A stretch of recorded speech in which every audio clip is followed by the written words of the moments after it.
Guys, അപ്പോൾ നമ്മൾ കോളേജിലൊരു dance പ്രോഗ്രാമിന് പാർട്ടിസിപ്പേറ്റ് ചെയ്യാൻ വേണ്ടിയിട്ട് ഒരു ഗ്യാങ് ഉണ്ടാക്കിയാണ്.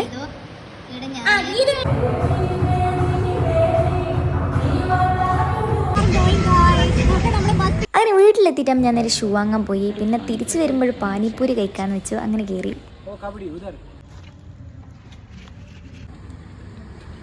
പിന്നെ അനിയൻ വന്നിട്ടുണ്ടായിരുന്നു. അവനെ കണ്ടു. നേരെ വീട്ടിലെത്തിയപ്പം ഡാൻസും ഡിസ്കഷനായി. പിന്നെ ഡാൻസ് പ്രാക്ടീസ് കഴിഞ്ഞ് നമ്മൾ ഹോസ്റ്റലിൽ തന്നെ സ്റ്റേ ചെയ്തു. പിന്നെ അവിടെ തന്നെ ഫുഡ് ഓർഡർ ചെയ്തു.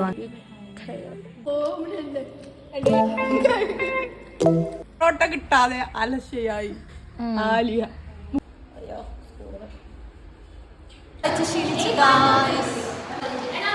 നമ്മളെ ഡാൻസ് കോമ്പറ്റീഷനായി